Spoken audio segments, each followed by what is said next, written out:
it's Ashley and I am back with another video. Today I am here to do an interesting review. So I recently have been finding that I've been getting a lot more into nonfiction, especially nonfiction that specifically talks about the Black experience and just different avenues of the Black experience, because the Black experience is just not this one monolith thing. And I came across the book Twisted by Emma Dabiri, and it is about the tangled history of Black hair culture. And Black hair culture is something that we talk about a lot in the Black community, and I really wanted to learn more about her perspective in terms of Black hair culture. And I just continuously was digging into this book. I even took notes in a notebook because I was learning just so many different things, and I was like, this definitely needs to be its own review. And I also needed to talk a little bit about my own Black hair experience.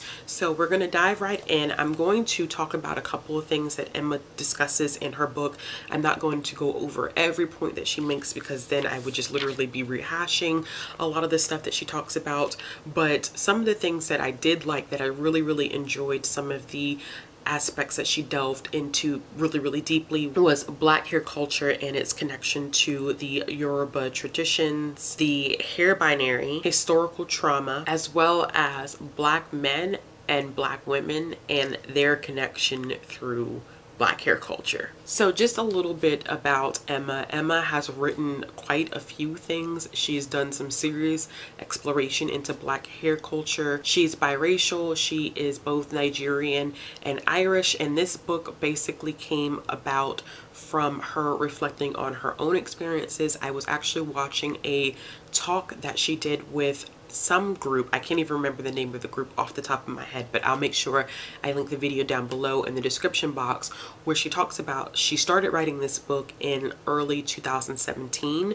and it just came out here in the States. I think it came out in the UK before it came out here, but she said that she's been writing this story for a very long time because she has had so much experience in trying to overcome her own hatred for her own hair and how it has been a journey for her. So I just thought that that was coming from a very interesting perspective, and she starts this book off with a bang. She talks about the fact that colorism, which I've talked about in my review about colorism and how it's been expressed in literature and how it affects the Black community and where it came from historically. In her opinion, colorism has extended beyond just skin color. It has also seeped into how we look at hair texture, which now the term that is being thrown around about that is called texturism. And the example that she starts off with is this discussion about why people have such an issue with blue ivy as opposed to North, and how the girls are not really that different in terms of complexion, but people have been so quick to call Blue, who's a child, ugly because of the natural state of her hair, as opposed to North, who has a more socialized, accepted grade of hair. And I thought that that conversation in the very beginning of the book was just such an eye-opener, because I do remember when photographs started coming out about Blue Ivy, people were really digging into her about how she looked, and it was really geared towards her hair texture. And this is also coming out of the Black community, and it's so amazing that we can look at two children who are essentially the same complexion and deem one child more attractive than the other based on the way that their hair looks.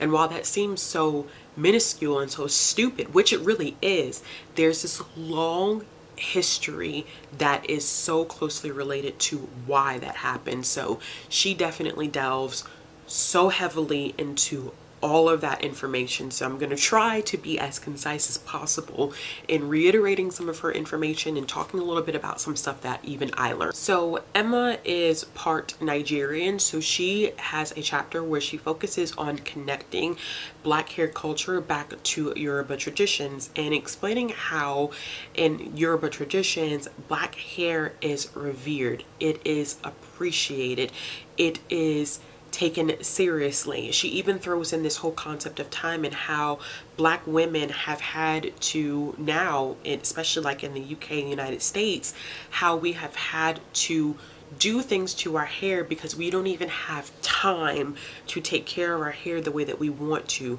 We don't have the certain allotment of really appreciating our own hair because of the way that society has constructed itself, that it doesn't allot us that time.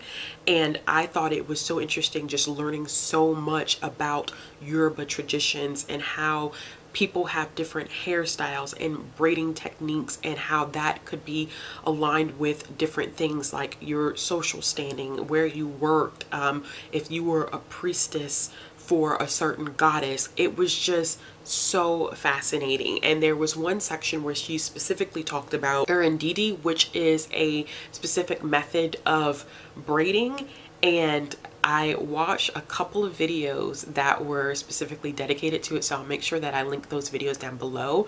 And it was so fascinating just hearing from, there's one hairdresser just specifically hearing about the historical beauty of Irandidi and how it means so much to communities in terms of taking care of your hair, and how your hair was a part of your beauty and how highly it was revered and how it had different spiritual implications. I just was blown away because I think here in the United States, and it kind of makes me emotional a little bit, we are taught to hate our hair. We are taught that our hair is not good enough. If our hair is not 2C perfectly coiled or straight, or it's not fitting those traditional European standards, then it's not good hair.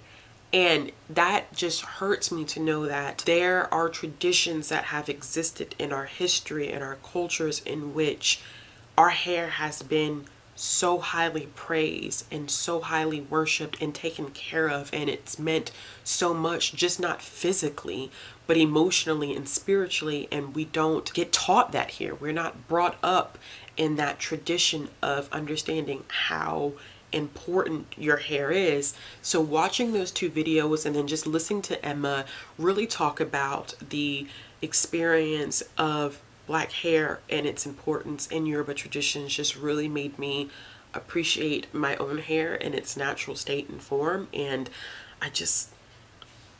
y'all have to watch those two videos. If you can, just take some time and watch those two videos. The first video is explicitly just talking about some of the history, and it includes a lot of footage of the braiding actually happening and how it, and the second video is a little bit more on the technical side, where it talks about more of the braiding styles and what they were used for and the names behind them. Although that is talked about in the first video, I feel like the second video delves a little bit more into the specificities of the braiding style. So yes, watch both of them. And I think too, what I appreciated about just seeing those videos and hearing her talk about Yoruba traditions is that people don't respect Black hair and Black hair culture until it is mainstreamed by white people and it becomes a way of cultural appropriation, and that people will look at us with certain hairstyles and it will be considered nappy and dirty and not well kept and ghetto.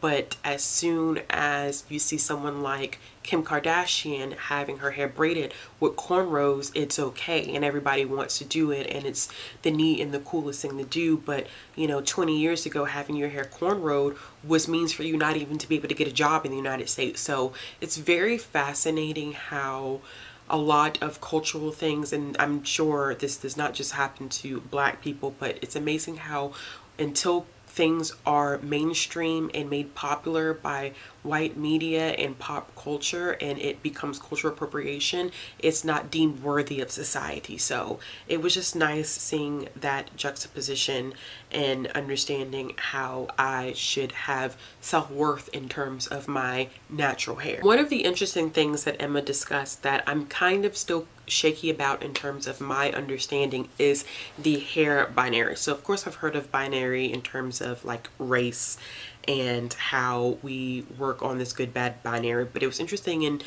in reading Emma's work and hearing her talk about binary in terms of hair, where we've now created these two sides of the podium, where if you have natural hair, that instantaneously means that you're woke, you are aware of Black issues, you are down for the cause, and if you have straight hair, that means that you are subservient to European standard. And Emma really pulls back that divide and talks about how in some West African traditions and cultures it is actually revered to have an artifice type of style in terms of hair, and that it's not as black and white as it seems, because she said, you know, you can have individuals who are natural but still will stretch and do things to their hair in order to obtain this certain coil of hair, because that aspect of natural hair is now more acceptable, whereas your kinky hair is still not what society wants to see. So are you really woke, or are you still in some way serving to that European aspect of what is acceptable and what not is acceptable? These coils or these curls are what is acceptable, whereas if your hair is tightly curled to the point that it is kinky, it's still not acceptable. It looks messy, it looks snappy. So I found that interesting, and she was saying that, you know, you have people who do have straight hair who are still trying to meld into those European standards, but then there are those who just like the whole concept and idea of playing with their hair, because Black hair is so versatile, and understanding the versatility of Black hair and playing with that versatility does not necessarily mean that you are giving in to those European confines. And at first I was like, Emma, what are you talking about? But then the more I thought about it, I was like, yeah, that's true. It's not so black and white. I don't think that instantly having natural hair means that you're woke, and I don't think that instantly having straight hair or wearing wigs or having sewings or whatever you do does not necessarily mean that you are confined to European standards. So it is a good means to have this discussion about this. Hair binary is not something that really should exist, because it's not just a black and white experience. Another aspect that Emma discussed was this historical trauma and why we have grown into these parts of our lives where we do not like our own hair. And she talks a little bit about Annie Malone and the relationship that she had with Madam C.J. Walker, and how there are these divides that were created between dark skin and light-skinned women, and how their hair textures played a role, and how that was even related to whether you were a house slave or a field slave, and just having those divides ingrained in our minds also plays a role in how we view our hair. And I think that that is very true, and that has played a big role in how Black people view their hair and how they move forward and how they treat their hair and what standards they're trying to uphold.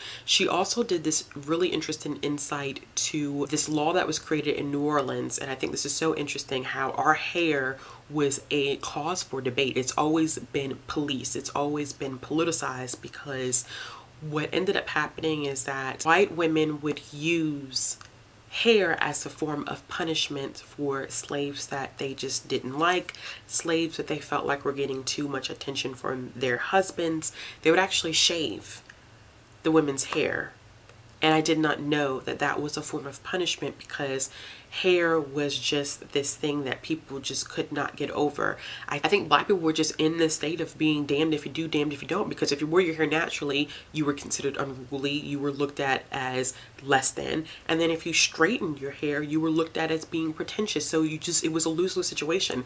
And it got so bad that New Orleans actually enacted a law, I believe in 1786, called the Tignon laws, in which Black women were forced to wear head wraps to hide their hair, because their hair was considered to be a distraction for white men. So that whole concept of us like wrapping our hair, wearing these elaborate head wraps when we go out, that's where even that tradition comes from, where Black women had to find ways around the policing and politicizing of our hair. And if you think about all these components, you're punished for wearing your hair certain ways, you know, you were told that you had to cover your hair because it was just too distracting, or you were divided from other people in your community because of your complexion and your hair texture, all of that trauma melded into one has really determined how we treat our hair and how we view ourselves and what standards we try to fit in. And that kind of bleeds into the other topic that I really enjoyed that she talked about, and that was the discussion about Black men and Black women and their relationship in terms of Black hair, and how there was a quote by a member of the Black Panther Party in which he was specifically talking about his preference, which is ironic. He was talking about his specific preference for white women, not based on looks, but based on their hair texture, and how Black men can have this internalized racism that they perpetuate and will find a woman that is the closest thing to white that they can get, not only just because of complexion, but because of hair, and how they want Black women to wear their hair a certain way, and how when Black women wear wigs, you know, they love that and that closeness that it has to whiteness.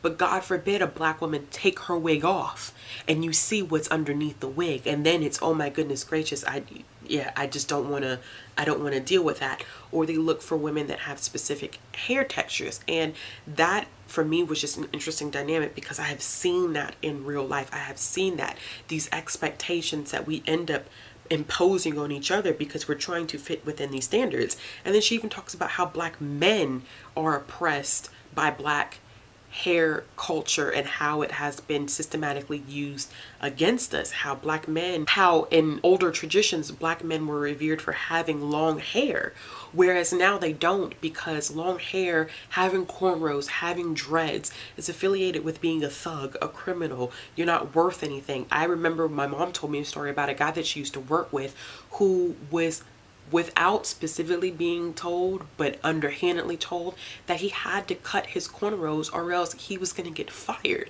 Or if he had dreads, you know. I remember my mom telling me how she was even nervous to lock her hair for her job because she thought that she possibly was going to get fired. I mean, we see this all the time, and I think I see it so much more with women that I never took into account, like how much it also affects Black men, and how Black men have had to go through the transitioning phase of constantly having to keep their hair low cut because they were policed about their hair so much as well. And then it comes full circle to Black men not wanting to grow their hair out anymore because they didn't know how to take care of it. Whereas, you know, they passed on this tradition from father to son, father to son, father to son, where no one could tell anyone, like, okay, well, if I grow my hair out, how do I take care of it? Like, they didn't know. So it has ruined this whole standard of us trying to achieve this level of whiteness, or being told that we must perpetuate this level of whiteness, that we have essentially just been so oppressed. We can't even wear our hair the way we want to wear our hair because we've been taught not to. And it's sad and it's frustrating, and I love that Emma covered all that stuff and how it just tied into one. One of my main criticisms of this book, though, is the fact that Emma uses hair as a gateway to delve into a lot of different topics, and sometimes you forget that this book is supposed to be mainly centered on Black hair culture. And in that talk that she did, she does discuss the fact that this is kind of like a Trojan horse type of analogy, where you think you're getting a book just about Black culture and Black hair culture, and she's actually weaving in a lot of different topics. And for me, that was kind of jarring because I specifically picked up this book for Black hair culture, and then I kind of got more stuff. Not that it was bad information, but sometimes it can kind of distract you when you're expecting one thing and then you're getting something else, and then you're getting all of this information and you are trying to figure out how it ties into the main theme of Black hair culture. She did tie it in, but she would have to go on these long tangents about stuff in order to loop it back around. Like the last section focused on the literacy and the aspects of Black people not being equivalated with being able to handle like mathematics and science, and how there have been Black people who have been able to do that. And she had to go in this long full circle to bring it back about how even the dividing of the hair when you're braiding is built into geometric shapes and how that's mathematical. And so some aspects I feel like it became long-winded because she couldn't neatly pull everything around because she wanted to discuss everything specifically. She talks about in that video about wanting to talk about essentially the colonization of Nigeria, and I think that it can be kind of off-putting and you get this excess of information that you don't really know what to do with.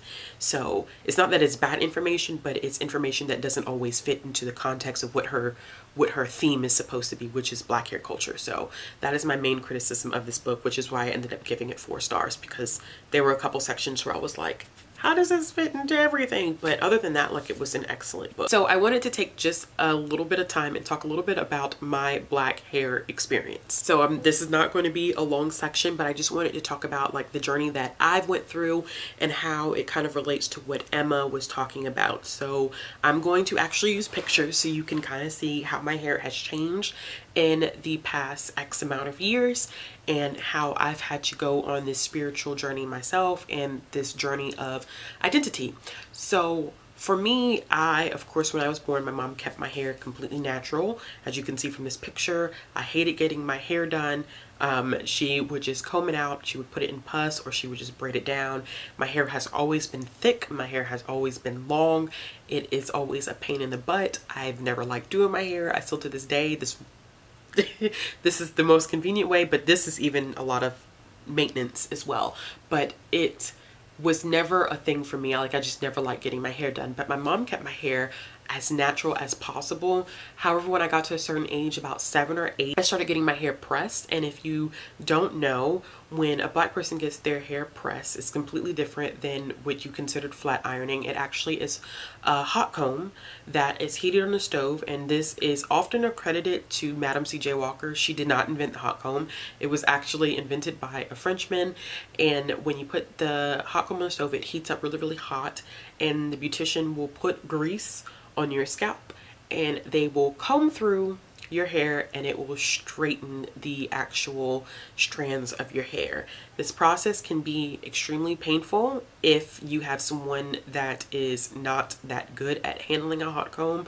You will end up with burns in your scalp. I used to get burned on my ears a lot whenever they would have to like hold my ears back and try to get these very, very, very fine hairs, and you can hear the hair sizzling when the grease is on there because you're trying to get that straight and you're trying to get these wavy and like really shiny locks going on. And that was a thing to do. That was a way to get your hair straight without adding any chemicals to it. And I used to get my hair hot combed all the time, and as you can see, my hair was so long, but it was such a long process. And that's one of those things, you know, you get your hair hot combed and they would like push your head down, move your head, and sometimes getting your hair done as a Black woman can be a very traumatic experience. I can't say that for everyone, but I know for me, like, I used to hate getting my hair hot combed because it would end up being so painful, and to have the scabs in your scalp from the heat or the hot comb nicking your scalp and having, you know, you pull the scab out and then, you know, you have follicles of hair come out with it. It's just crazy process. So after that, when I was a sophomore in high school, I just got tired of wearing my hair cornrowed. I just was not confident in it. I didn't think that I looked as pretty as every other girl that had their hair relaxed, and my mom was like, you're not getting a relaxer. Because I'm just not putting that harsh of a chemical in your hair. So my mom got me a texturizer. So a texturizer essentially curls the hair. It gives you these coils. It made my hair like loosely wavy, and it was a less harsh version of getting a relaxer, but it still was chemically changing the anatomy of my hair, which was not good, but it was a softer version of it. So I did this all throughout high school because it just made my hair easier to manage. But I remember being so not confident about like when my new growth would come in, and then you could see it, and then it'd be like really, really tight hair at the top, but then like my ends would be really, really wavy and curly, and it was just such an experience going through that. And I mean, high school is such a tough time for anybody anyway, because you're going through so many changes in high school, and it really was a tough way for me to find my confidence, but at this point it was just a really convenient way for me to do my hair, where my mom wasn't sitting down getting my hair done every week. It was just kind of, I put curl activator, moisturizer stuff in the morning, and then that was it. And that's the way that I rolled.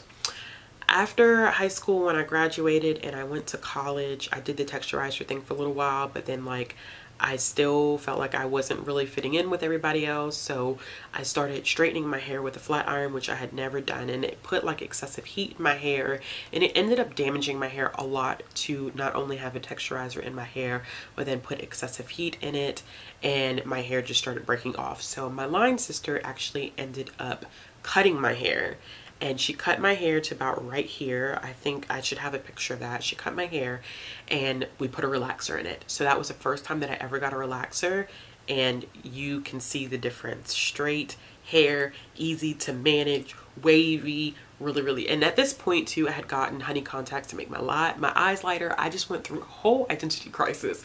And it's so heartbreaking to see it now and to talk about it now. But yeah, so I went through a whole identity crisis with that, and I got relaxers for a long time. And then in addition to getting relaxers, I also started getting sew-ins. So like wigs are the big thing now, like with lace fronts and stuff. I've never done lace front. I missed that whole jump from sew-ins to lace fronts. But I used to get sew-ins, as you can see. So I would get sew-ins, and I would get like 16-18 inches of hair, real human hair, and I would curl it, and it would just, I mean, I just had this confidence, but it was still part of me feeling like I needed to appeal to a certain audience. Like I had to have straight hair to be pretty. I had to have long hair like everyone else in order to be pretty. And it wasn't because I wanted to experiment. And I think this is where the binary comes in.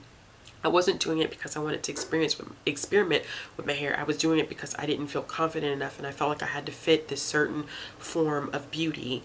And to do that, I needed to have long, wavy, silky hair. So I started getting sew-ins, as you can see. I still think I look cute, but you know, I still wasn't where I wanted to be mentally with my hair journey.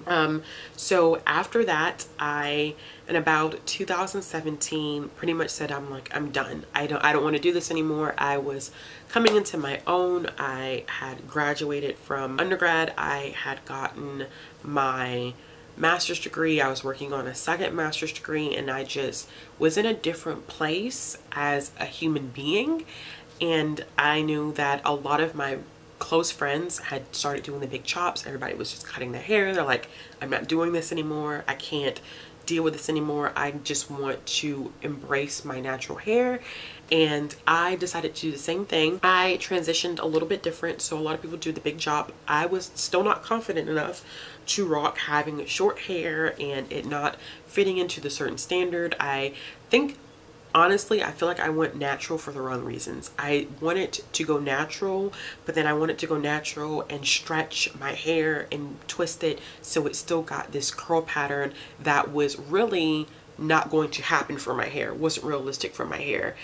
And I think in going natural, I realized that. In going natural, I realized that I never was going to obtain that European standard, and I had to be okay with my hair. So my transition was rough. I transitioned starting in, I think, June of 2018. So I started thinking about it in 2017, and I made the final jump in 2018. If I said I made it in 2017, that's wrong, because I remember exactly. I started June of 2018. And I began to transition. I no longer put any relaxers, no heat, no nothing in my hair. Like absolutely nothing. I haven't had heat in my hair since 2018. And so I grew my hair out and everything. Just, it was such a hard process.